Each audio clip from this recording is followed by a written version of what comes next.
देखिए पलना में लाला सोए रहो। उद्धव ने वह पलना में झांक के देखो तो कपड़ा को गुड्डा बा मैया रोज धुलावे। और देख जही तो मेरो लाला है धड़ाम से गिर गई। अब मैया होश न रहो। उद्धव ने जैसे तैसे मैया को तुरंत उठायो, हृदय से लगायो, खुद रोने लग गए। अरे मैया धन्य है तू, इतनो प्रेम। हाँ लाला मैं क्या करूं, अब तू बाने भेजो है तो कुछ कही हुएगी। झूठा बहुत है वो, मुझे झूठ बोल के चलोगो, परसों की कहेगो, अब तो न आयो। तू बता मैं कैसे रहूं बाके बिना उद्धव।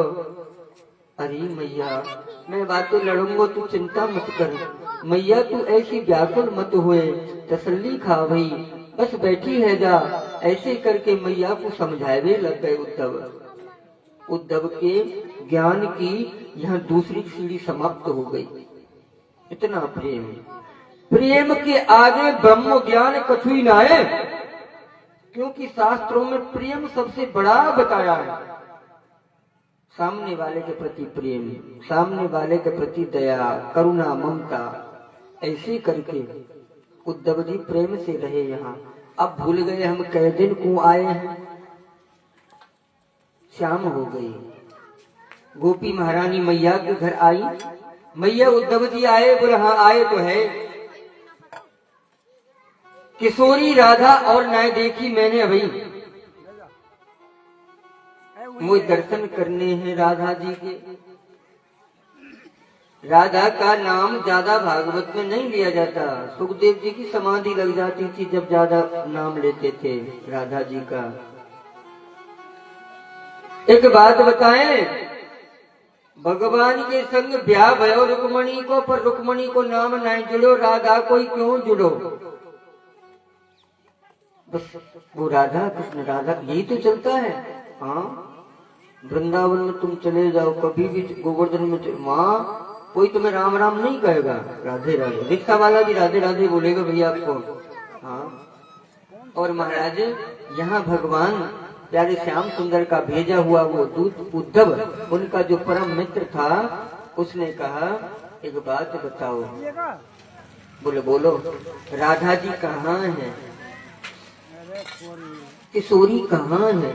गोपी महारानी बोली क्या तुम उनसे मिलना चाहोगे। अब आए हैं तो बिन से मिल लें। बोले मिलना है तो ठीक है चलो, सामने मत जाइयो। अगर तुम डायरेक्ट सामने चले गए तो राधा जी को बुरा लगेगा। धीरे धीरे ही उनको मनाना है, क्योंकि वो भी बेचारी व्याकुल है, बेचैन है, कृष्ण के विरह में पागल सी रहती है।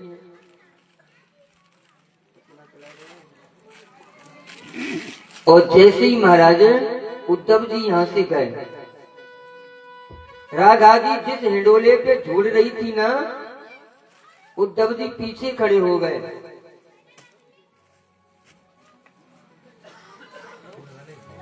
जैसे ही पीछे खड़े हुए, एक भजन के बाद जैसे ही इन्होंने देखा नहीं पीछे मुड़ के, और महाराज उद्धव जी पीछे खड़े हैं और राधा जी कह रही है भमरे से, अरे भमरे। भमरे कैसे होते हैं, काले काले होते हैं, वो जो फूलों पे मडराते रहते हैं। ए भमरे तू कहीं कृष्ण ने तो नहीं भेजा यहाँ। अरे तू कहीं कृष्ण का मित्र तो नहीं है, क्योंकि वो भी काला था और तू भी काला है। और ये काले काले होते ना सब धोखेबाज होते हैं। वो हमें धोखा दे गया, कहता था मैं प्रेम करता हूं, काहे का प्रेम करता था वो हमसे, झूठ बोल गया। अगर उसके मित्र हो तो यहां से चले जाओ। महाराज उद्धव जी पीछे खड़े, बान गई जे तो मोते कह रही है। गोपी बोली तुमसे ना कह रही थी, वह भमरे से कह रही है। समझ गए, यही तो है प्रेम। कितना प्रेम किया था गोपियों ने भगवान से, शास्त्रों में तभी तो उनका उल्लेख आता है बार बार। उद्धव जी के आंखों से आंसू बहने लगे, टप टप आंसू गिरने लगे। कहाँ का ब्रह्म ज्ञान, कोई ब्रह्म ज्ञान नहीं है मेरे पास, अब खत्म हो गया सब, क्योंकि अब मैं भक्ति में रम गया। धन्य है वो गोपी जिन्होंने ऐसा प्रेम किया था, मैं तो इनका झूठा प्रेम समझता था। और महाराज सामने आए, राधा जी के चरणों में लौट गए। किशोरी ने कहा भैया तुम कौन हो? मैं उनका मित्र हूं, मुझे यहाँ भेजा है उन्होंने। क्या? उद्धव हूं मैं। उद्धव? हाँ किशोरी, मेरा नाम उद्धव है। दर्शनों की लालसा थी इसलिए मैं यहाँ आ गया। राधे तेरे चरणों की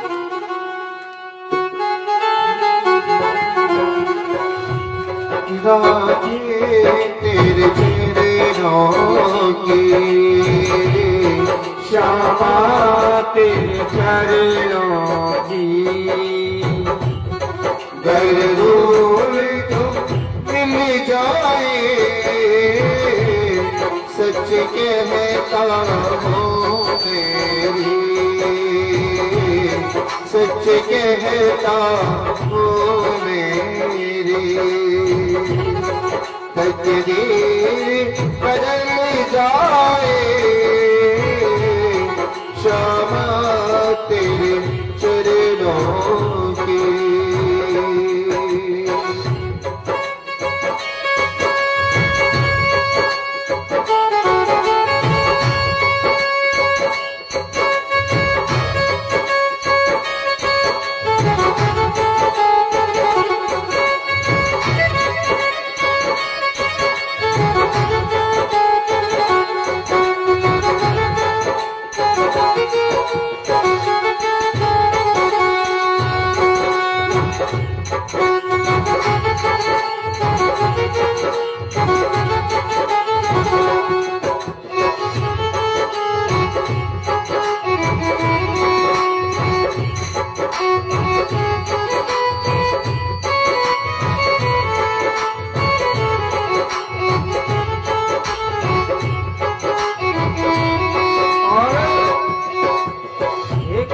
क्या बताऊं, सुनते हैं तेरी रहमत,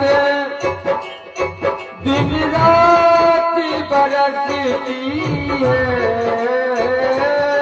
सुनते हैं तेरी रहमत, दिन रात बरसती है। सुनते हैं तेरी रहमत, दिन रात बरसती है। एक बूंद जो मिल जाए, एक बूंद जो मिल जाए, किस्मत ही बदल जाए। श्यामा तेरे चरणों की। हरि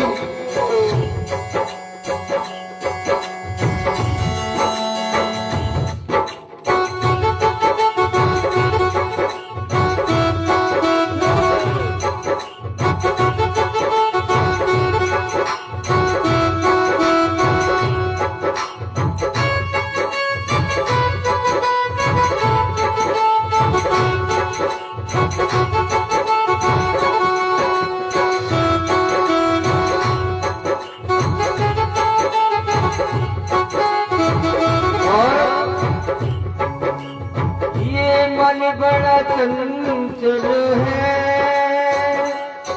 कैसे तेरा भजन करूं। ये मन बड़ा चंचल है, कैसे तेरा भजन करूं। जितना इसे समझाऊं, हो जितना इस समझाऊं, उतना ही मैं चल जाए तेरे चरणों की हो शामा तेरे चरणों की गई धूल जो मिल जाए सच कहता हूँ मेरी हो सच कहता हूँ मेरी तकदीर बदल जाए राधे तेरे चरणों में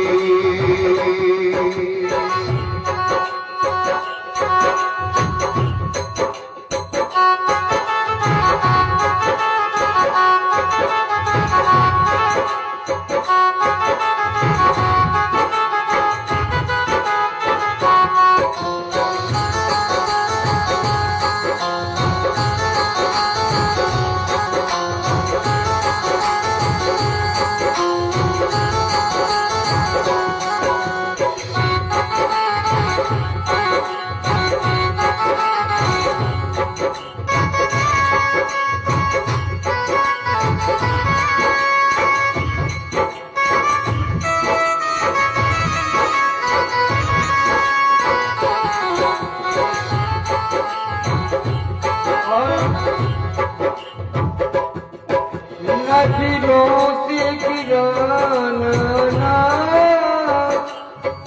कर जो भी सजा देना नजरों से गिराना चाहे वो भी सजा देना नजरों से जो गिर जाए क्षमा नजरों से जो गिर जाए मुश्किल ही संभल पाए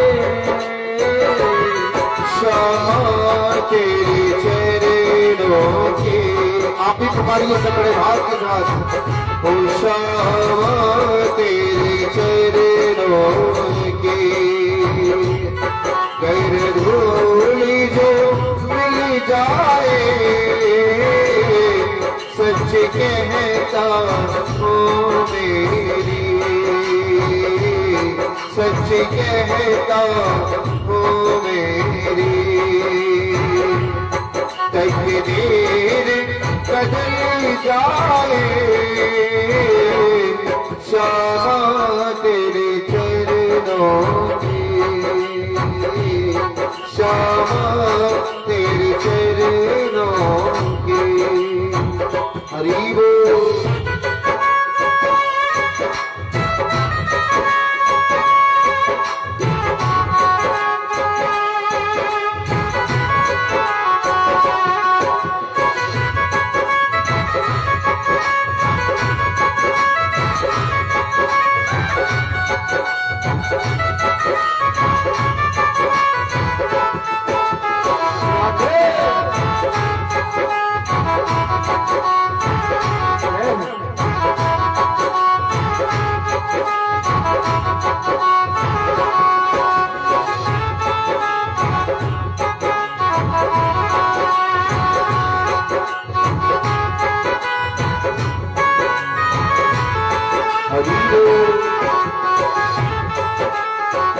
और अंतिम पंक्ति में बता रहे हैं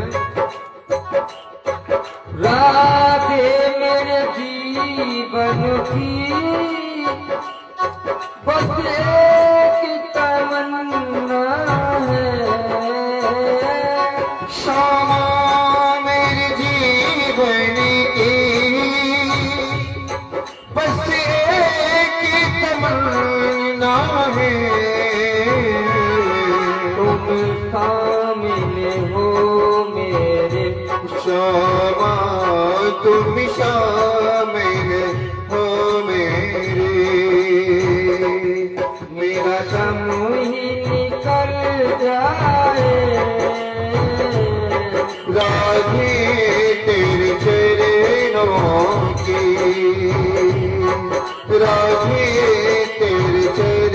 चरणों की।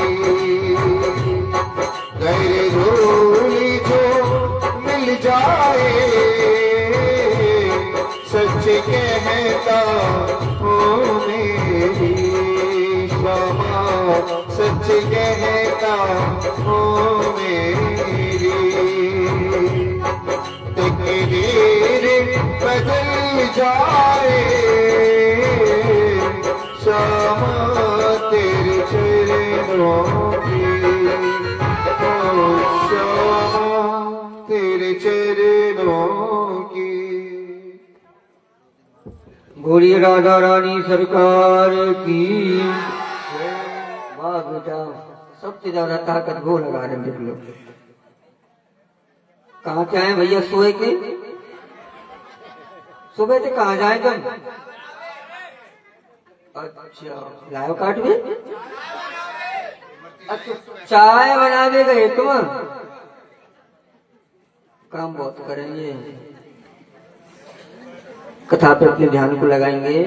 सुखदेव स्वामी कहने लगे, हे राजन परीक्षित हैं, इस तरह से आज किशोरी राधे के चरणों में साष्टांग दंडवत किया और कहने लगे, एक किशोरी हमें क्षमा कर दो, कोई अपराध बन गया, ऐसे तुम हमसे क्यों कह रही हो? किशोरी बोली, सुनो, तुम्हें अगर कृष्ण ने भेजा है, उसके मित्र हो, क्या कहा कृष्ण बताओ? बोले, कृष्ण ने कहा है कि तुम गोपी महारानियों को समझा करके आओ, वो अकेले हैं।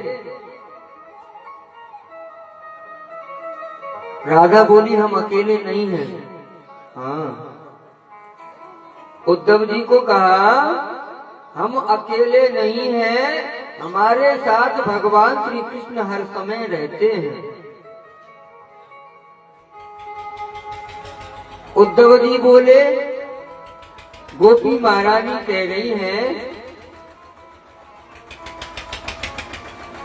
अकेले रहते हैं। नहीं,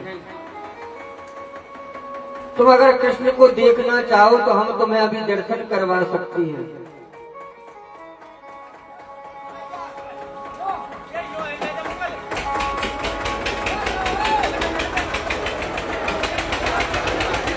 देखो,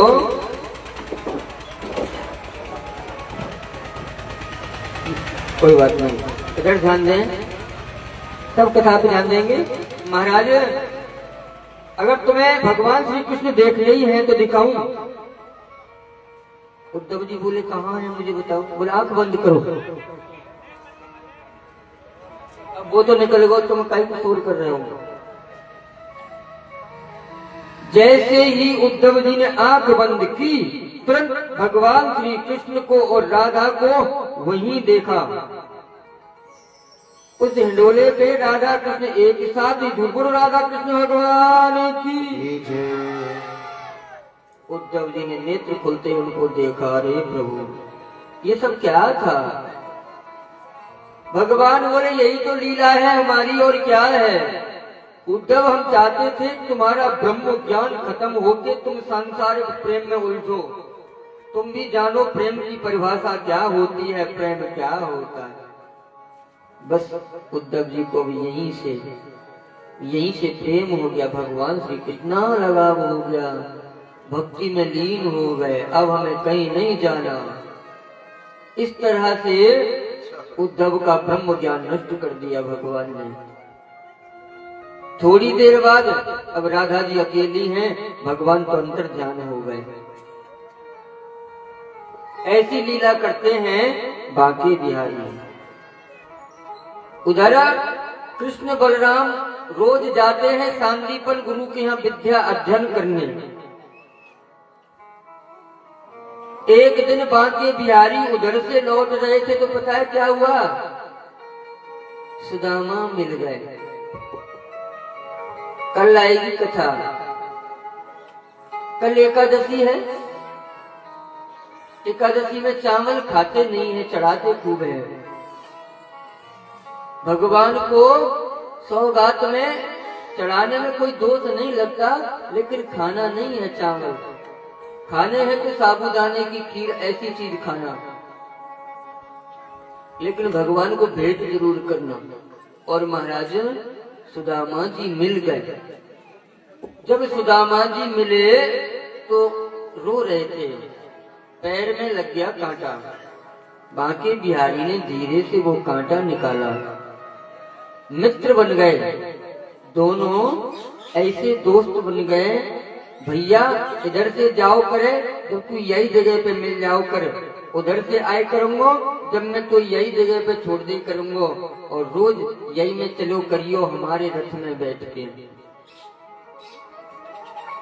भगवान श्री कृष्ण कैसे मित्र बने? बहुत अच्छे। बहुत समय है वो गुरु जी के यहाँ विद्या अध्ययन करते करते। एक दिन की बात है, गुरु माता बोली भैया लकड़ी नहीं है, ले आओगे? कृष्ण बोले हाँ माँ, जब तुम कहोगी जब ही व्यवस्था कर देंगे। अगले दिन गुरुजी ने इनको काम दे दिया। काम जानते हो, विद्यालय का काम अलग ही होता है।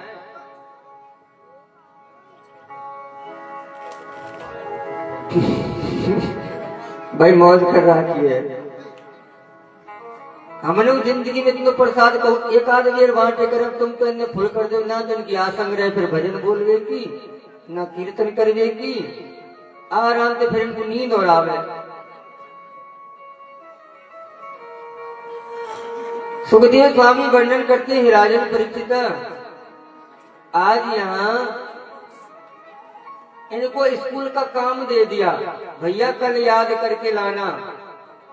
अब कृष्ण तो विद्वान है, उनको तो याद क्या, वो तो सब जानते हैं, पूर्ण ब्रह्म है। सुदामा को याद नहीं रहा। गुरुजी ने एक मंत्र दिया था, वो मंत्र भूल गए, याद नहीं रहा। गुरुजी ने क्लास में खड़ा कर दिया, ए भैया खड़े हो जाओ, मैंने कल तुमको एक मंत्र दिया था, याद है? सुदामा जी बोले गुरुजी मैं तो भूल गया। याद नहीं रहा? नहीं। तो अब तुम्हें दंड मिलेगा।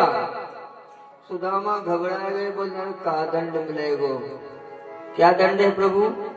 लकड़ियां लेकर के आओगे जंगल से बीन करके, जब हमारे यहाँ भोजन बनेगा। भगवान श्री कृष्ण ने अपना दिमाग लगायो। भगवान बोले ये मित्र अगर अकेलो जाएगा तो फिर मित्रता का ही बताओ। सुख में दुख में हम दोनों ही संग रहेंगे। गुरुजी बोले भैया खड़े हो जाओ, कृष्ण अब तुम्हारा नंबर है। कृष्ण खड़े हो गए, बताओ कल मैंने तुम्हें मंत्र दिया था? कन्हैया बोले याद के जरूर थोड़ी बहुत याद हो, मेरे तो नहीं को याद नहीं। हाँ ऐसी थी मित्रता उनकी, ऐसे दोस्त थे वो दोनों। अब की मित्रता अलग और जब की मित्रता अलग ही। अब तो भैया बिना स्वार्थ के कोई मतलब है ही ना है। तुम कहो तुम आज कर रहे हो, कल नहीं कह दो अगर तुमने मना कर देते, अरे कल मैंने तेरे संग ये काम करो है? नहीं, ऊंच नीच भेदभाव, छोटा बड़ा, गरीबी अमीरी दोस्ती में मत देखना, अगर सच्ची दोस्ती है तो। महाराज सुदामा जी और कृष्ण जी दोनों गुरु माँ के पास गए। गुरु जी ने कहा कुछ खाने के लिए ले जाना, क्योंकि वहां भूख लगेगी, जंगल में जाने कितना टाइम लग जाए। माता जी ने 2 मुट्ठी चने दे दिए, ले जाओ। बांध लिए कपड़ा में, चने लेकर के जंगल में पहुंचे। ऐसा ही मौसम हो रहा था, ठंडा है। ठंड में भूख ज्यादा लगा, जब तो 3-3, 4-4 आइटम चल रहे टमाटर। मुफ्त तो तुमने खाए, मैं भी धर रहा थे कट्टे। नहीं सोच रहे होंगे कब आरती हो, कब गैल में जा खामे, फिर तो घर ही खाई हूँ, गैल मत खाई हूँ, गैल में ना खामे तुम। फिर बहुत से ने तो व्रत कर रहा थे, एक टाइम रोटी खा रहे हैं, मुझे पता है। तो महाराज सुदामा जी को भूख लगी, जैसे ही भूख लगी एक मुट्ठी चना अपने हिस्से के खोल लिए। कुटर कुटर कुटर कुटर धीरे धीरे धीरे खावे लग गए। एक मुट्ठी चना तुम जानो कितनी गुंजाइश हुए, सवरे दिना की भूख बाको पेट नहीं भरो। नहीं ते करे गोपाल बाल भाषित नित्युता अप्रमेयं बलं तस्य बालकस्यैन ते विदुः। पेट नहीं भरो, भगवान श्री कृष्ण लौट के आए, एक पेड़ की आड़ लेके खड़े है गए, बोले मैं तो देखूं जी का करे। अब अपने हिस्सा के ध्यान खा लिए। जैसे ही वो कृष्ण के हिस्सा की गांठ खोलवे लगो, भगवान समझे मुँह खवावे वो जिनने। भूख तो मुंह में लग रही है, पर वह सुदामा ने भगवान को आवाज नहीं लगाई, वो तो खुद ही खाए हुए लग गए। इतने में कन्हैया वृक्ष के पीछे से निकल आए। वो समझ गए चना बीत गए, तुरंत सामने आए, आधे साजे निकल गए। सुदामा मुंह में ते बोल जब निकलो, जब बिन्ने निकल गो। जब एक बात बता भैया, मैया ने अपन को खावे को दियो, गुरु माता ने दियो तो है वो, मैंने खा लियो। कन्हैया बोले तेरे हिस्सा को ही तो खायो होगो, मेरो हिस्सा तो बचो होगो। मैं तो तेरे हिस्सा के खाएगा। भगवान बोले ऐसे कैसे खाएगा? गुरुजी तुझे सिखाते नहीं है, रोज विद्या पढ़ते हो तुम, किसी दूसरे का भाग नहीं खाना चाहिए। हाँ? चाहे कोई कितनी बढ़िया चीज हो, घर में सबको बांट के खानी चाहिए।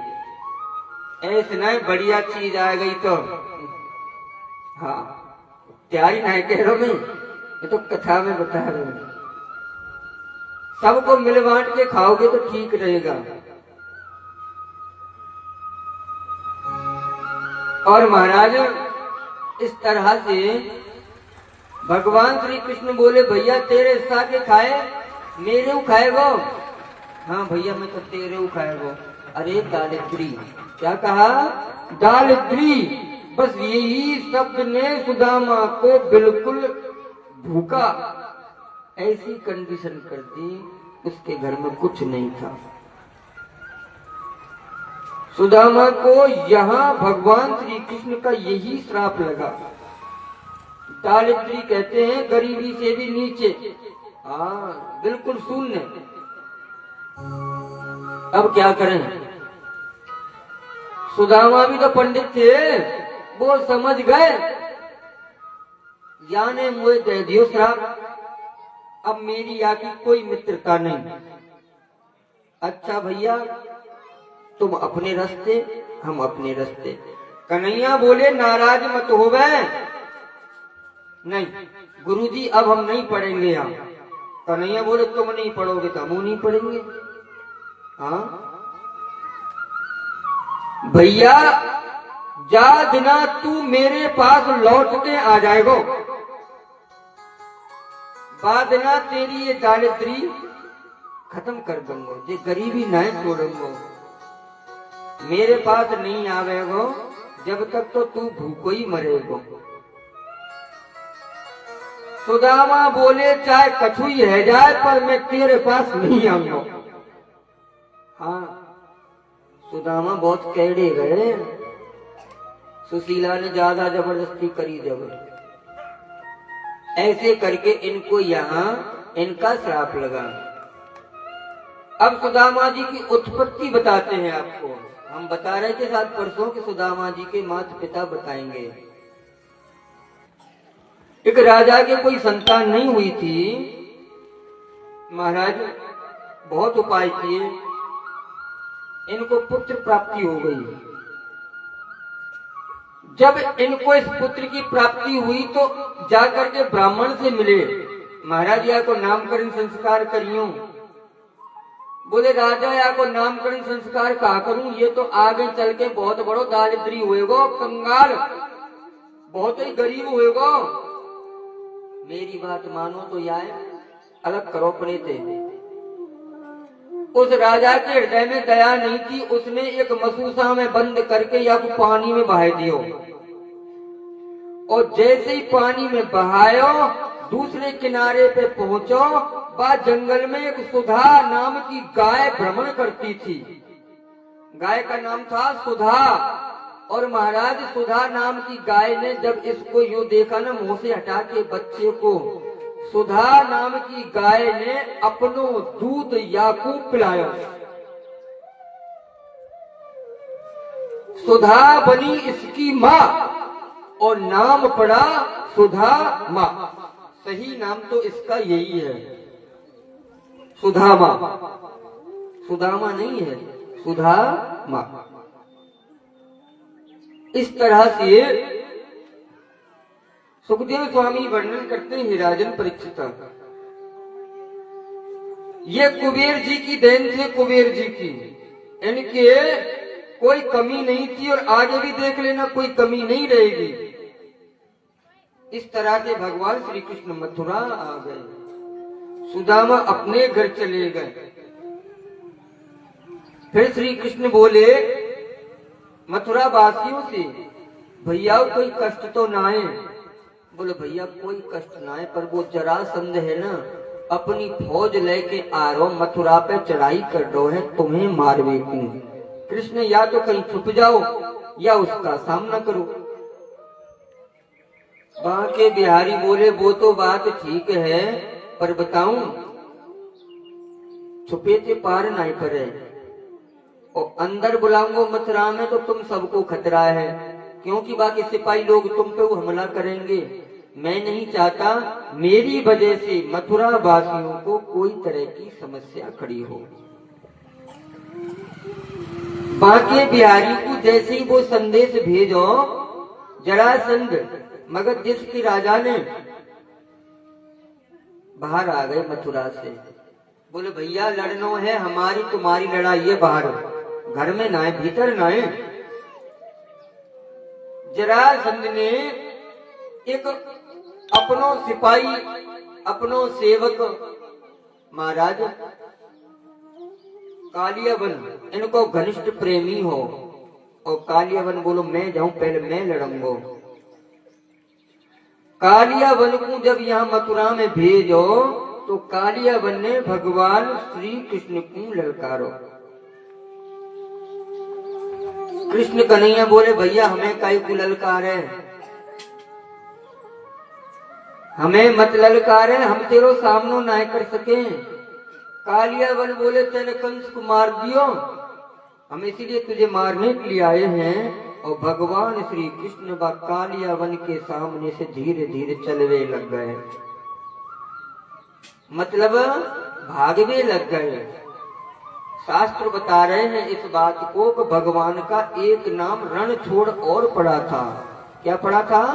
बोलो रणछोड़ भगवान की जय। पर इसमें भी भगवान श्री कृष्ण की एक लीला थी। पूरी कथा ध्यान से सुनोगे तो सब समझ में आ जाएगा। जैसे ही भगवान श्री कृष्ण उनके सामने से चले, मुचकुंद महाराज गुफा में सो रहे थे। मथुरा से बाहर निकल गए, आगे आगे द्वार वो भगवान श्री कृष्ण, पीछे पीछे कालियावन। जैसे गुफा के द्वार पे भगवान खड़े भये, अंदर गुफा में न घुसे। क्यों न घुसे? अगर मैं गुफा में जाके पहले घुस जाऊंगा तो मैं आपको दिखूंगा कैसे? इसको दिखा के ही तो मुझे अंदर प्रवेश करना है। और महाराज बाबू दिखाए कि जब अंदर प्रवेश करो तो कालियावन समझ गो कि या गुफा में घुस गयो, मेरे डर के मारे। भगवान श्री कृष्ण ने अपनो पीतांबर, अपनो दुपट्टा, मुचकुंद महाराज सो रहे थे अंदर, उनको उड़ा दिया। जैसे ही वो दुपट्टा उड़ायो, अंदर चले गए खुद। और मुचकुंद महाराज तो भाई सो ही रहे हैं। कालियावन भगतो भगतो हैरान है वो, बाकी सांस भूल गई जब वो तसल्ली ले को बैठ गो वहां। वो अब तो ही सोएगो चुप लगाए के भागे को कहा भाई कहा पर तो हम कौन सो रहा है। और महाराज स्वात खाए के जब ही मारूंगो यार। जैसे ही कालियावन तसल्ली खाए के खड़े भये मुचकुंद महाराज के पास गए, दुपट्टा खींचो, मुचकुंद की आंख खुली और कालियावन जल के राख है वो। हाँ, दो चार मैया तो ताली बजा में और तो सब सो रहे।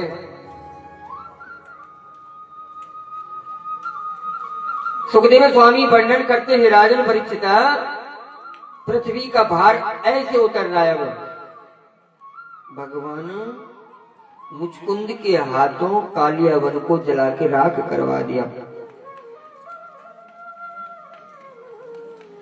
सुखदेव स्वामी वर्णन करते हैं तो राजा परीक्षित ने पूछा प्रभु ये सब क्या था, मेरी समझ में नहीं आया, भगवान ने ऐसा क्यों किया। भगवान ने खुद ही क्यों नहीं मारा उस कालियावन को। भगवान चाहते तो मार देते, बोले हाँ मार देते, लेकिन मुचकुंद को ये वरदान लगा हुआ था वो कब काम आता। और मुचकुंद महाराज जगते कैसे, बिन्ने कोई जगाए ना सके हो। महाराज जब राम रावण को युद्ध हो त्रेता में, ध्यान से सुनना, मुचकुंद महाराज बोले मैं थक गयो, वो नींद आ रही है। भगवान राम बोले तुम जाओ पर्वत की कंदरा में जाकर सो जाओ। त्रेता युग की बात ही द्वापर तक सोए हो, बताओ। बोले भैया मैं सो तो जाऊं पर मोर कोई जगावे वो तब। राम बोले तुम्हें जो भी कोई जगावे वो जल के राख ले जाएगा बड़ी समय पे, इसलिए तुम जाओ निश्चिंत होकर के सो जाओ। मुचकुंद का जगना जरूरी था। भगवान श्री कृष्ण ने मुचकुंद को जगा भी दिया और कालियावन को मरवा भी दिया। बोलिए कृष्ण कन्हैया लाल की। इस तरह से आज भगवान श्री कृष्ण फिर मथुरा पहुंच गए। मथुरावासी बोले महाराज कालियावन को कहा हुआ, बोले वो तुम्हारे को। इस तरह से बलराम भैया कह रहे हैं श्री कृष्ण से, कृष्ण एक काम करें। कहा भैया जैसे मामा अपने वहां राक्षस भेजो वैसे ही जे राक्षस भेजने लग गए। तुम कहो तो छोड़ दे मथुरा को। फिर भैया कहाँ चले वो। अरे द्वारकापुरी को निर्माण करवाओ, द्वारकापुरी को।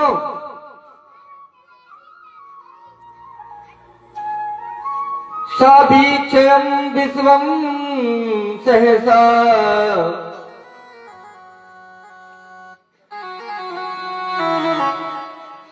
राजनै संजवात् पतौ सम्मीलयम् मृगैः नेत्रैयाशिषु विस्मितः। इन्होंने पहले ही विश्वकर्मा को बुलाया और विश्वकर्मा को बुला करके द्वारकापुरी का निर्माण करवा दिया। द्वारकापुरी का दृश्य कैसा था जानते हो। चारों तरफ जल ही जल, पानी ही पानी, बीचों बीच में द्वारकापुरी को निर्मित किया था विश्वकर्मा जी महाराज ने। सोने की द्वारका, सोने के हंस, सोने के कोयल, सोने के मोर, सोने के सब कुछ सोने का था उसमें।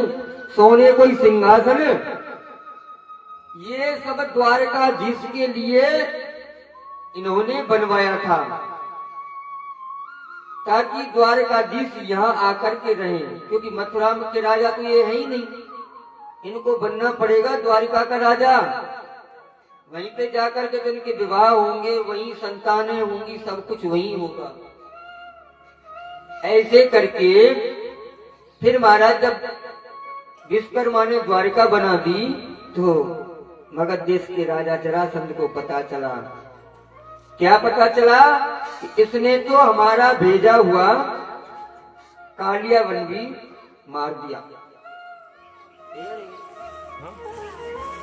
इस तरह से दोनों भाइयों ने मगध देश के राजा जरासंध को बुलवाया और महाराज अब कृष्ण बलराम उनके सामने से दोनों भग लिए। हाँ, सामना नहीं किया। पर्वत के ऊपर चढ़ गए दोनों भाई। पर्वत को चारों तरफ से घिरवा दिया जरासंध ने, उसमें अग्नि लगवा दी और कृष्ण बलराम दोनों भैया छलांग लगाए गए और सीधे पहुंच गए द्वारिका। कुल द्वारिकाधीश भगवान की। इतने ना है, बोलो बोले करो। सुखदेव स्वामी कहने लगे, हे राजन परीक्षित, सिंहासन पे बैठ गए द्वारिकाधीश। बड़े भैया को विवाह करवाया। सबसे पहले रेवत महाराज की कन्या ही रेवती, बहुत लंबी। एक बात बोलूं, पहले बूढ़े बड़े कैसे कहे पता है, बड़ी बहू बड़े भाग्य। बहू अगर छोराते ऊंची है या कि भाई भाग बड़े जोरदार है। सुखदेव स्वामी वर्णन करते हैं, राजन परीक्षित, बलराम भैया बोले कि हम इतनी बड़ी न रखें। कृष्ण बोले, तुम्हारे हाथ को काम है, या छोटी कर लो। छोटी कैसे करूं? हाँ,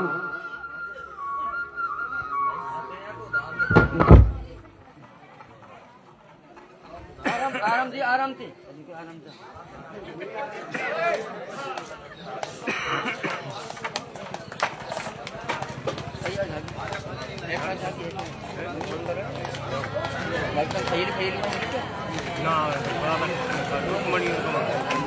माला में नहीं रखा, यही है ना।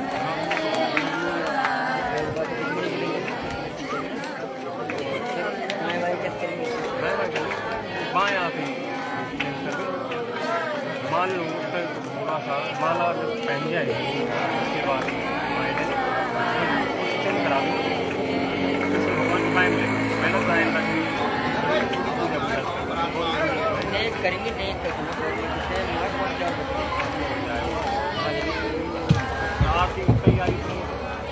बोलिए द्वारकाधीश भगवान की। बलराम भैया ने अपनो हलमूसल और जैसी बातें सिर पे रखो, घटती चली गई रेवती, इनके कंधा कंधा कर ली। कृष्ण बोले, अब ठीक है भैया, यहाँ से आएंगे मत घटाओ। ऐसे करके वो महाराज द्वापर युग की बात ही, अब की बात थोड़ी है। वो तो स्वयं पूर्ण ब्रह्म थे। इस तरह से ब्याह है वो बलराम भैया को।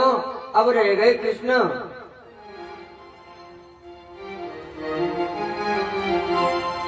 चलो थोड़ा सा एक भजन कर लेते हैं, ठीक रहेगा। शांति बनाए रखेंगे तो कथा चला देंगे।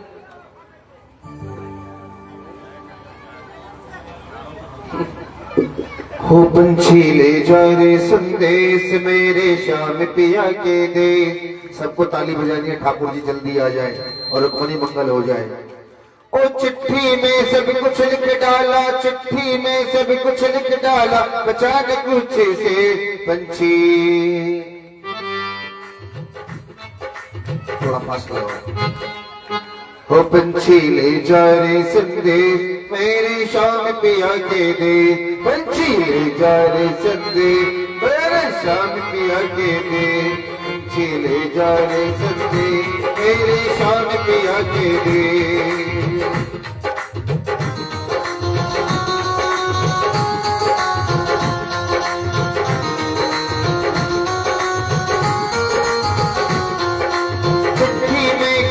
लिख डाला, चिट्ठी में सब कुछ लिख डाला, बचा के पूछे से ओ पंछी ले जा रे संदेश मेरे श्याम पिया के दे। पंछी ले जा रे संदेश मेरे श्याम पिया के दे।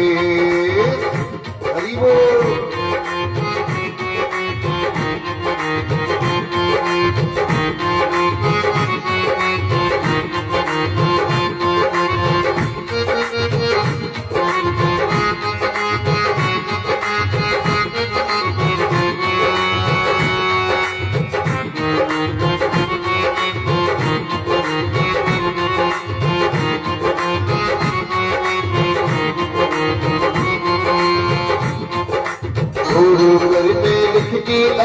प्रीत निभा जाओ बेदर्दी, प्रीत निभा जाओ बेदर्दी।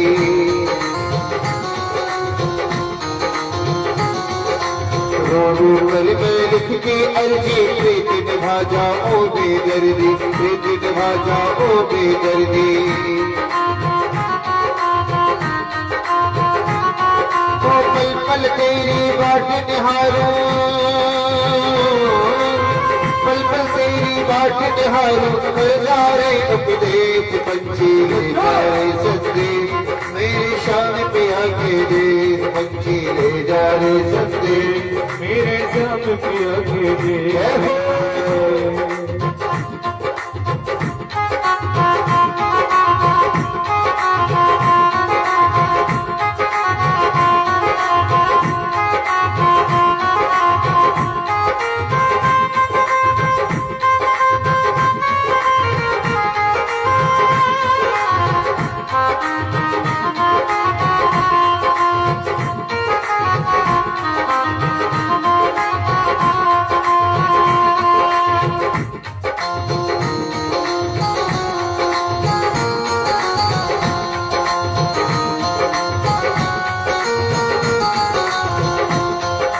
सूख गया सुंदर तन मेरा, दिल का दर्द सहा बहुत तेरा।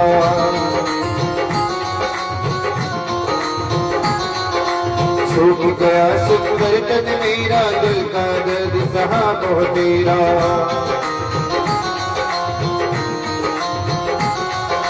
पल पल तेरी बाट निहारूं, पल पल तेरी बाट निहारूं, कर जा रे उपदेश पंछी, पंछी ले जा रे संदेश, मेरी शान पे आके दे। बोल बाकी बिहारी सरकार के। इस तरह से आज द्वारिका बस गई, भगवान श्री कृष्ण सिंहासन पे बैठे, सोने की चरण पाद का चारों तरफ सोना ही सोना है। और इधर कुंदनपुर शहर में भीष्मक महाराज रहते हैं अपने परिवार के साथ। बहुत बड़े राजा हैं जिनके पुत्रों के नाम हैं रुक्म, रुक्मकेत, रुक्मबाहु, रुक्मग्रत, रुक्मारत, ऐसे करके। जो बड़े पुत्र हैं रुक्म, घर में कुछ ज्यादा ही चलती है उनकी। रुक्मणी बचपन से लेकर अब तक सयानी हो गई। क्या बात है? नहीं शोर मत करो। जैसे ही रुक्मणी ने देवर्षि नारद को देखा, रुक्मणी देवर्षि नारद से बोली, नारद जी मेरा एक काम करोगे? बोला हाँ बोलो। बोले मैं बचपन से लेकर आज तक अपने मन में श्री कृष्ण की छवि को बसा चुकी हूँ, मुझे विवाह करना है द्वारिकाधीश के साथ। अच्छा द्वारिकाधीश के साथ विवाह करना चाहती हो तुम? तुम्हारे माता पिता की क्या मर्जी है? बोले वो तो राजी हैं, पर मेरे का भाई दुष्ट है, वो मुश्किल मानेगा, वो नहीं मानेगा। देवर्षि नारद बोले मैं कुछ करता हूं।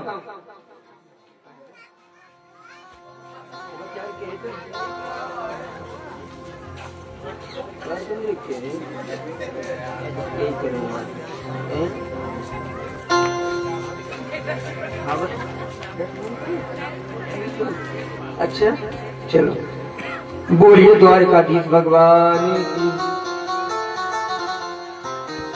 सुखदेव जी वर्णन करते हैं राजन परीक्षिता, इस तरह से महाराज भीष्मक महाराज को कहा देवर्षि नारद ने, तुम्हारी पुत्री जानते हो क्या चाहती है? वो चाहती है कि द्वारिकाधीश के साथ इनका विवाह हो। बोले हम तो राजी हैं, द्वारिकाधीश बहुत बड़े राजा हैं आज के राजाओं में। हाँ द्वारका जल के अंदर बसी हुई है, बहुत बड़े उनका पराक्रम बड़ा है। लेकिन वहीं रुक्म बैठा था। रुक्म बोले नहीं, काई का बड़ा है वो, ना तो उसके माता पिता का पता है सही सलामत। कोई कहता है वसुदेव देवकी का, कोई कहता है नंद बाबा यशोदा का है। मैं नहीं मानता इस बात को। सुखदेव स्वामी कहने लगे हे राजन परीक्षित, इस तरह से उन्होंने कहा बचपन से लेके आज तक माखन चोर चोर की खायो, गोपीन के चीर चुराए, बाकी कोई जात वात मत समझो। इसलिए हम उसके साथ अपनी बहन का रिश्ता नहीं करेंगे, मना कर दिया रुक्मणी। रुक्मणी ने मौका मिलते ही पंडित जी को बुलाया। पंडित जी धराओ। पंडित जी जो फेरे वेरे पढ़वाते ना, इनके पुरोहित होते हैं वो, पंडित जी को धीरे से बुलाया। बोले पंडित जी मेरा काम करोगे? बोले बताओ। बताएं क्या? तुम द्वारका चले जाओ और द्वारकाधीश को एक संदेश भेज देना। द्वारकाधीश को एक संदेश भेजना है। बोले ठीक है भेज देंगे। और महाराज तुरंत ही इन्होंने देखा पंडित जी किसी को बिना बताए चुप से धीरे से यहां से निकले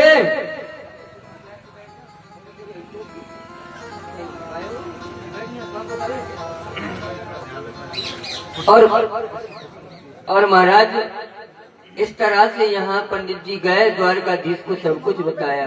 द्वारकाधीश ने कहा सुनो जी, वो रुक्मणी आपके साथ विवाह करना चाहती है और रुक्म ने शिशुपाल के यहाँ सगाई कर दी है। अब द्वारकाधीश तुम देख लो, अगर तुम चाहो तो वो तुम्हारे साथ आ सकती है। द्वारकाधीश बोले वो मुझे क्या करना पड़ेगा? पंडित जी बोले तुम तो कल ही आ जाओ, बाको ब्याह है। द्वारकाधीश बोले तो तुम जाओ मत, मैं अपने संग ही ले चलियो। और भगवान श्री कृष्ण को पंडित जी ने कह दिया ठीक है हम तुम्हारे साथ ही चलेंगे। और अगले दिन द्वारकाधीश और पंडित जी दोनों साथ में ही आए। पंडित जी ने धीरे से पंडित जी को वहीं जहाँ गौरी पूजन के लिए रुक्मणी आने वाली थी उसी मंदिर के पीछे उनकी व्यवस्था करवा दी, वहीं उनको रथ रुकवा दिया। यहाँ कानो कान किसी को पता नहीं था, कोई खबर नहीं थी किसी को कि द्वारकाधीश आए का नहीं आए हैं। और महाराज शिशुपाल को जनवासे में बैठो सज धज के, माथे पे काजल टीको मरवट सब लगाई के बैठो, बड़े प्रेम इंतजार कर रो कोई मुझे बुलाए आवेगो जब मैं तोरण पे जाऊंगो। हाँ बाय कापतो जी का हेरोए। रुक्मणी की भाभी बोली लाली तैयार है जा, पर वो लाली खड़ी ना है रही। जब तक पंडित जी नहीं आएंगे जब तक मैं कैसे खड़ी रह जाऊं। और महाराज जैसे ही पंडित जी पहुंचे रुक्मणी ने खड़े होते देर नहीं करी। बोले एक बात बताओ? बोला हाँ जी। द्वारकाधीश आएंगे, शोर मत करो भाई पीछे भैया। द्वारकाधीश आए गए, मंदिर के पीछे रथ खड़ो है, तुम तो गौरी पूजन कुचलो। ना कोई मरवट है, ना कोई हल्दी है, ना कछ नाए, ना उबट नो है। वैसे नायरी बिचारी क्या करे, मुझे तो जानो है द्वारकाधीश के संग, क्योंकि भाई दुष्ट है दुष्ट। सुखदेव स्वामी वर्णन करते हैं, हे राजन परीक्षित, आज रुक्मणी अपनी सहेलियों के साथ जैसे ही गौरी पूजन के लिए उस मंदिर में प्रवेश करने को लगी, महाराज ऐसे सिपाही खड़े कर दिए इधर, ऐसे ही कर दिए इधर, ऐसा समझो कनात लग रही है। पंडित जी के हाथ में थाली पूजा की, गौरी माता को पूजन करो पहले विधि विधान से, और फिर गोल घेरा बनाए लिए सब संग की सहेली ने। तुम जाने ब्याह शादी में पंडितन की तो चले। पंडित जी कह रहे या मैं राहु लग रहा हो, या मैं केतु लग रहा हो, या मैं फलानो शनिचर लग रहा हो, या कोने खाली करो। कौन खाली करवाया पतो है? जा कोने पे द्वारकाधीश को रथ तैयार खड़े हो। बोले दीखन मध्यों रुक्मणी काउकू, सिपाही को नजर न आ जाए। धीरे से रुक्मणी निकारी और रुक्मणी को निकार के तुरंत रथ में आगे बढ़ायो। भगवान श्री कृष्ण ने अपनो हाथ दे दियो, हाथ पकड़ के या रुक्मणी को रथ में बिठायो, और रथ में बिठा के बस घोड़ा ये गए तब वो गए। बोलो द्वारकाधीश भगवान की जय हो। हाँ अब ब्याह भयो ना, ब्याह तो होएगो। अब तो हाँ अभी तो भगा के ही ले गए महाराज। भीष्मक महाराज के यहाँ शोर मच गयो। ये रथ कौन को जा रहा है? इतने में श्री कृष्ण ने रथ रोक के शंख बजाए दियो। 5 जन हसी केशो देव दत्तौ धनंजया पौंड ददमौ महाशंख भीर में कर्म प्रकोदर। ये शंख कब बजाया जाता था जानते हो? जब कोई राजा महाराजा युद्ध में विजय प्राप्त करके जावे हो। शिशुपाल बोलो लड़ाई झगड़ों का जो हो ना विजय प्राप्त भई ना फिर शंख कौन ने बजायो। बहुत सुंदर झांकी है कृष्ण रुक्मणी की। अब झांकी के दर्शन करो। आइए सभी मेहंदी लगाएंगे पहले।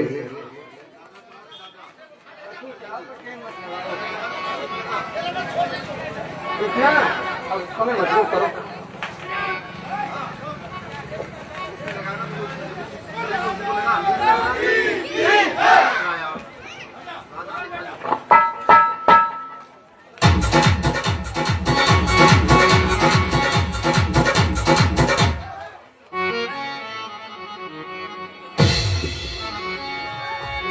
आओ मेरी सखियों मुझे मेहंदी लगा दो।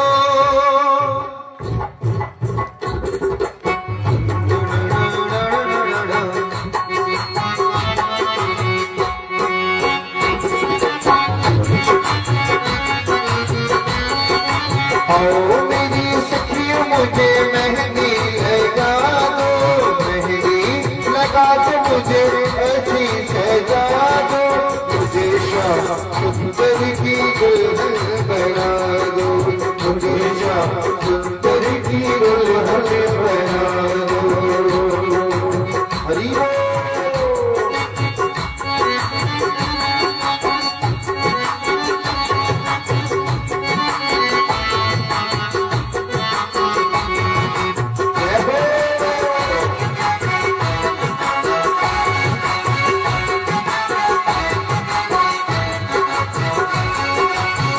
सत्संग में मेरी बात चलाई। सत्संग में मेरी बात चलाई। सत्संग में मेरी बात चलाई। सत्संग में मेरी बात चलाई। सतगुरु ने मेरी कीनी सगाई। सतगुरु ने मेरी कीनी सगाई। ये बातों करा दो। उनको बुला के हथे बकरा दो। मुझे श्याम सुंदर की दुल्हन बना दो। मुझे श्याम सुंदर की दुल्हन बना दो। दोनों हाथ की ताली की सेवा करते हुए प्यारे।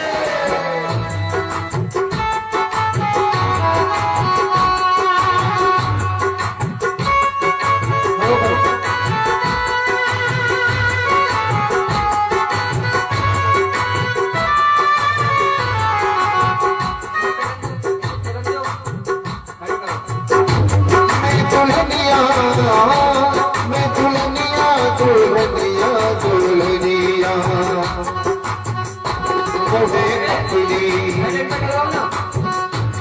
और सबको ताली भी बजाना है जब ये बरमाला होगी। पहले रुक्मणी जी डालेंगी, दोनों के हाथ में दे दो। मुझे अपनी दुल्हनिया बना ले। मुझे अपनी दुल्हनिया बना ले।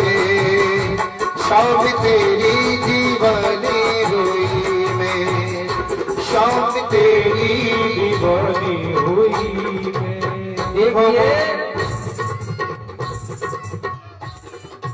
एक मिनट मेरी बात सुनिए।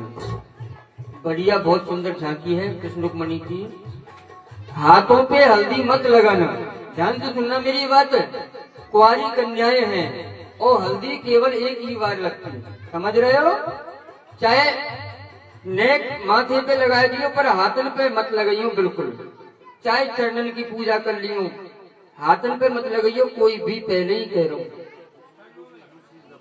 कोई ने लगवाई हुए की बात है, हमें कोई लेना देना ना है। नियम से चलना है। पीले हाथ केवल एक बार ही होते हैं।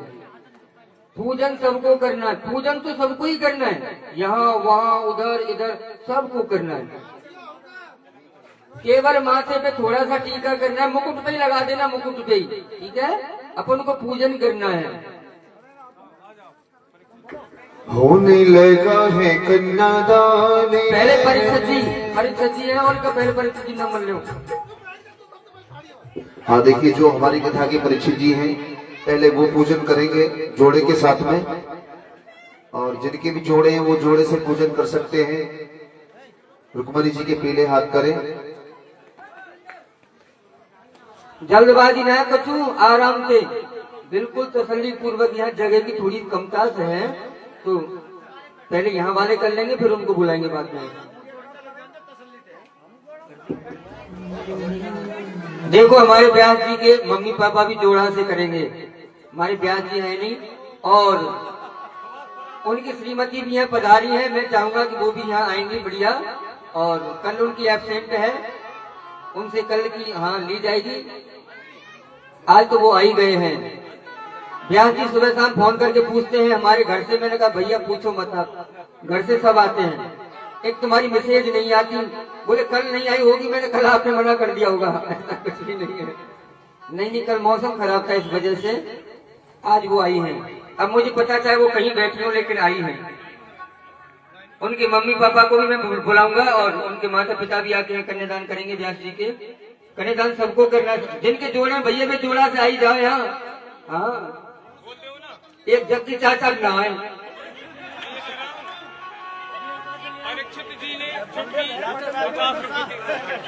अच्छा, चुटकी, चांदी की चुटकी है। हाँ सही है। ये परीक्षा जी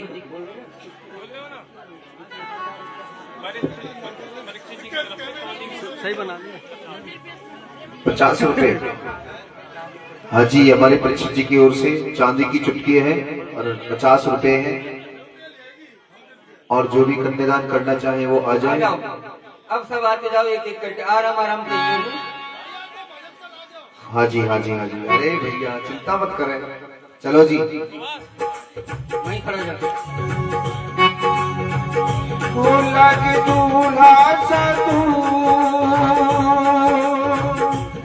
लगे दूल्हा सा तू, दीदार शाम दे तेरा किसने किया श्रृंगार शाम रे, तेरा किसने किया श्रृंगार शाम रे।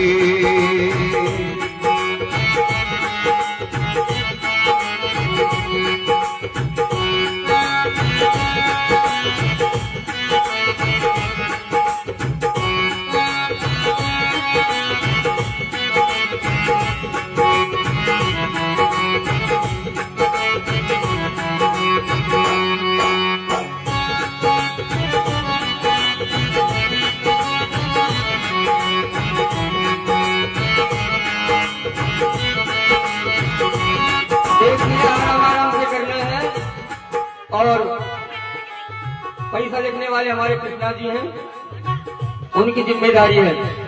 एक एक करके देखो, हल्ला ऐसे नहीं, तसल्ली पूर्वक आएंगे। हाँ भाई, इसमें शादी में क्या है, कन्यादान लिखित भी होता है, तो कोई करवाना चाहे तो करवा सकते हैं। कानों में कुंडल इत्र बहुत बरसाया, मोर मुकुट कानों में कुंडल इत्र बहुत बरसाया, और मुकुट कानों में कुंडल इत्र बहुत बरसाया। मेहंदी तार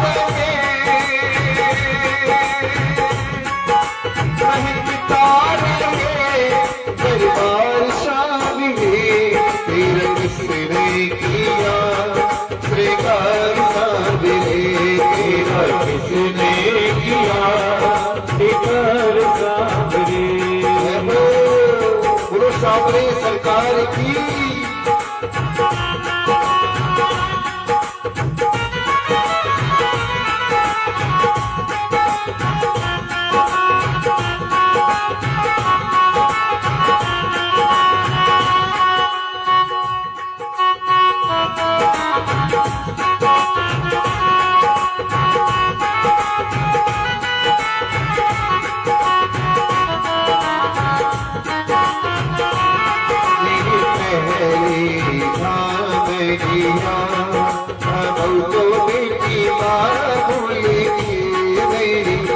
पहली बावरिया पहली बार पढ़ने लगी दूसरी पे नंबर आयो पहली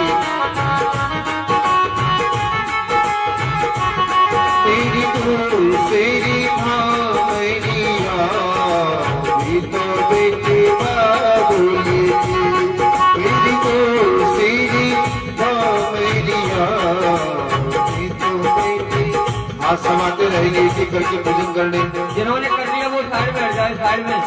जिन्होंने कर लिया वो मेरे पीछे से निकल के अपनी जगह पे चले जाएं। इधर परिक्रमा लगा के निकल आओ, जिन्होंने कर लिया, जिन्होंने निकल आओ।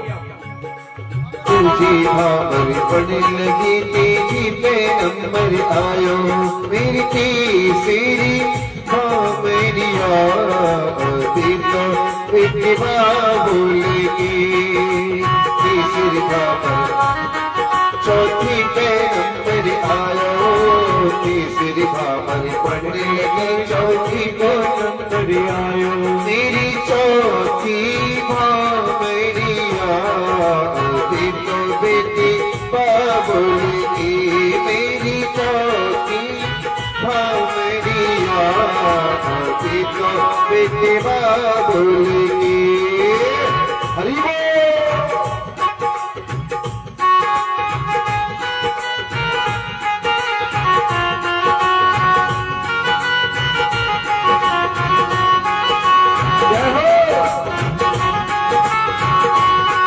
चौथी बार पढ़ने लगी पांचवी पे नंबर आयो मेरी पांचवी बावरिया अभी तो बेटी बाबुल की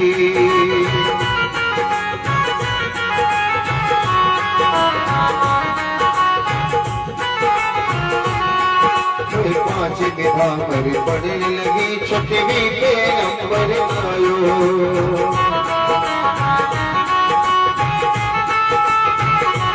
मेरी छठवीं बावरिया अभी तो बेटी बाबुल की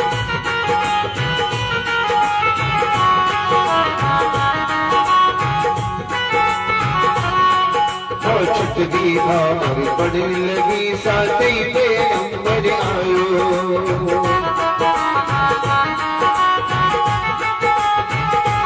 मेरी सातवीं बावरिया ये अब तो बेटी साजनेगी मेरी सातवीं बावरिया ये अब तो बेटी सासुलेगी हरि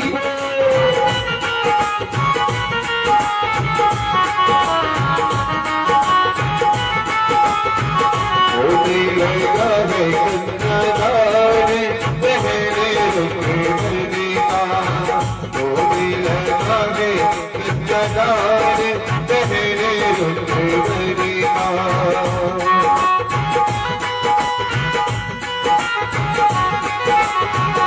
पहले रुक मरने का पहले रुक मरने का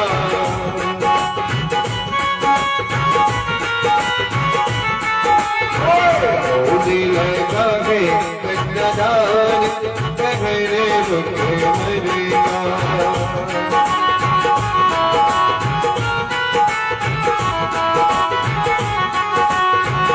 सुना किसी अब जिद छोड़ो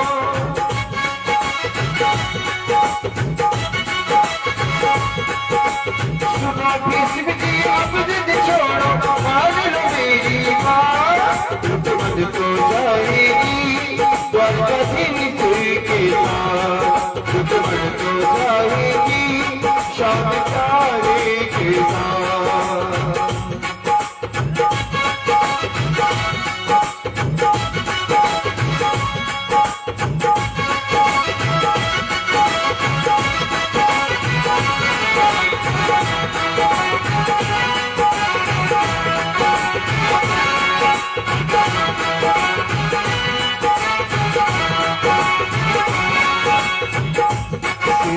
बाबू से कर लिया चुन चुन कर शंकर हार बनाया हाथों से कलिया चुन चुन के सुंदर हार बनाया।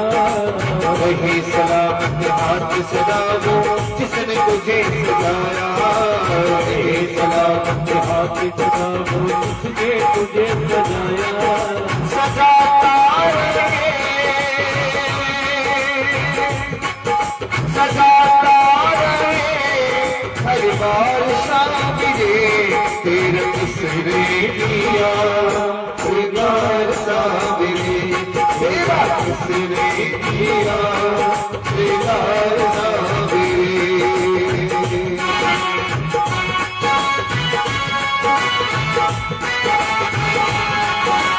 किसने सजाया तुझको मोहन, किसने सजाया तुझको मोहन।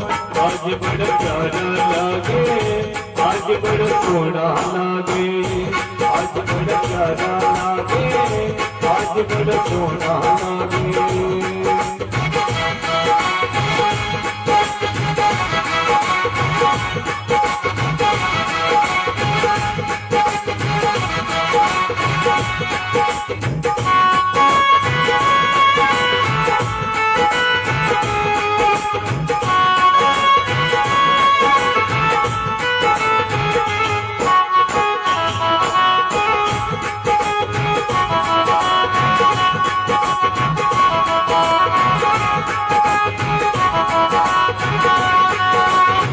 तेरे वास्ते सारा घर ये सजाया है।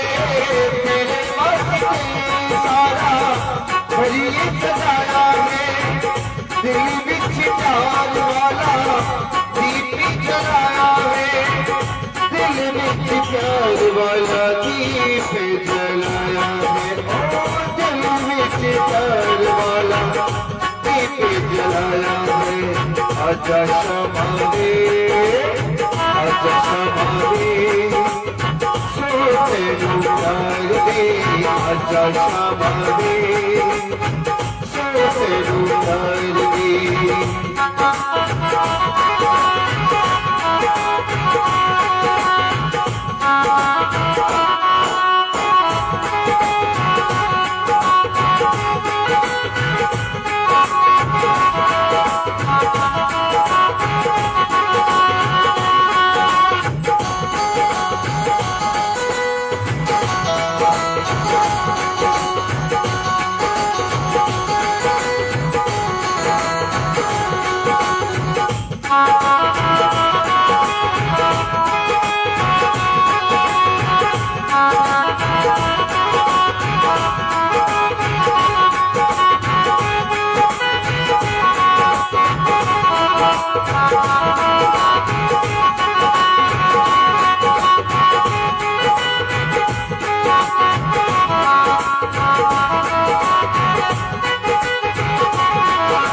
बोल साबिरी बोल शहजर सुनाओ। बोल साबिरी बोल तुझको बोल भजन सुनाओ। ऐसा कोई राग बजा दे तू नचे में गाओ। ऐसा कोई राग बता दे तू नाचे में गाओ। नचाता रहो नचाता रहो हर बार साबिरे तेरा किसने किया श्रीकार साबरे तेरा किसने किया श्रीकार साबिरे।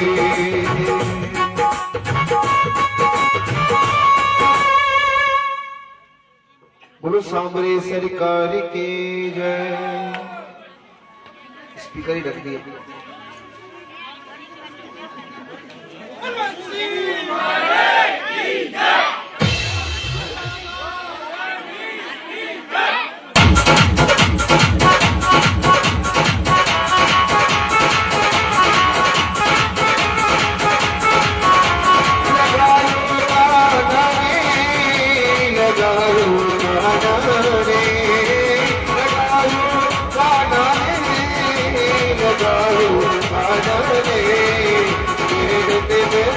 मेरे रट में शान समा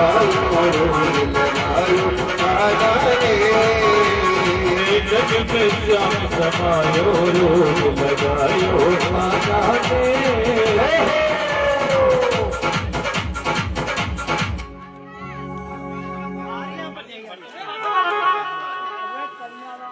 हाँ, सबने कन्यादान कर लिया होगा। आज समोसे की व्यवस्था नहीं है, बीच में ही बंटवा दिया था भैया ने। वो क्या जलेबी, ये भैयाओं से कह रहा हूँ पहले मत बांटो, तुम बीच में मत बांटो, अब बांट दे, पहले ही बांट दिया आपने। हाँ आइए, अब बारात में कौन कौन चलेंगे? जो बारात में चलना चाहे एक बार हाथ ऊंचा करके बता दें। हाँ सबको चलना है, नाच के चलना है।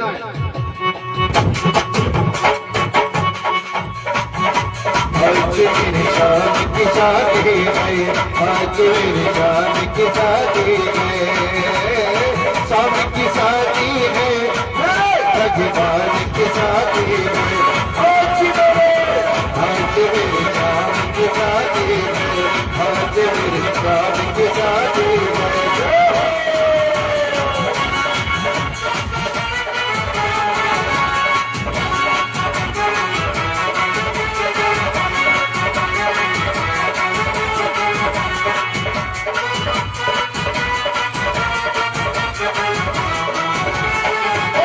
आज मेरी जान की शादी है, आज मेरी जान की शादी है। ऐसा लगता है,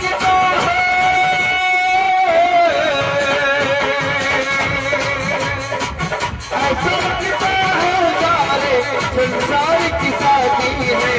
आज मेरी जान की शादी है, आज मेरी जान की शादी है। आज मेरे जान की शादी है, आज मेरे जान की शादी है।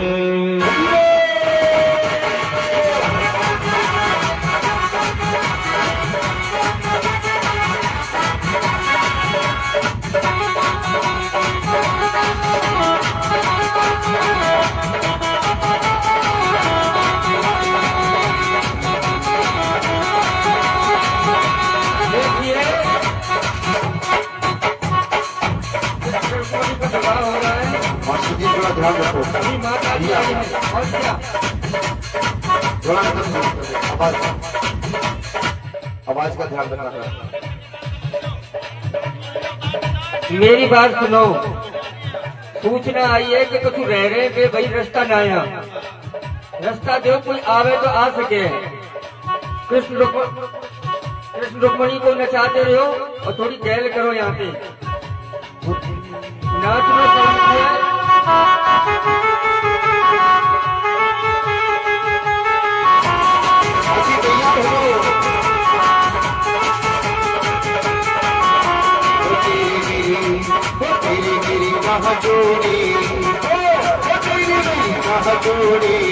सादा तू करो में गोरी,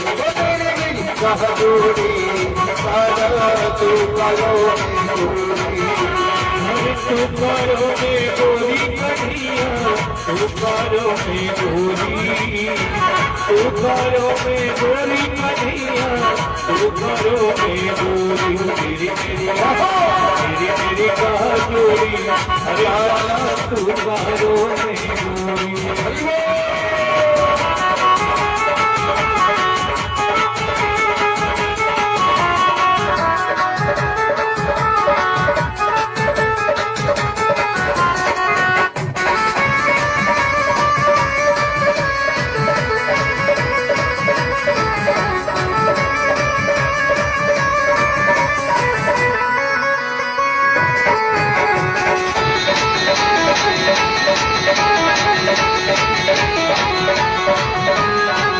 सुधरे सिवार किशोरे, जो से लगे होरी। सुधरे सिवार किशोरे, जो से लगे होरी। तेरी मेरी बस्ती कर जाएगी, तेरी मेरी बस्ती कर जाएगी। भान की चोरी जो मोते न खेली होरी, दिले में भान की चोरी जो मोते न खेली होरी। तेरी मेरी बस्ती कर जाएगी, लड़ाई मेरी रह जाएगी।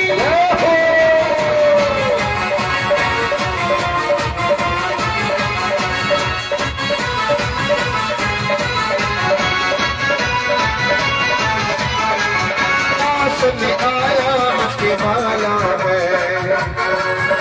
मौसम आया मत वाला है, तू बरसाने की माला है, बरसाने की वाला है, तू भी गोरी हूँ तू काला है, गोरी हो तू काला है, तू करता गड़बड़ चाला है, करता गड़बड़ भाला है, मेरे सजना है सखिया मोरी, पूरे मरी मर जोगी।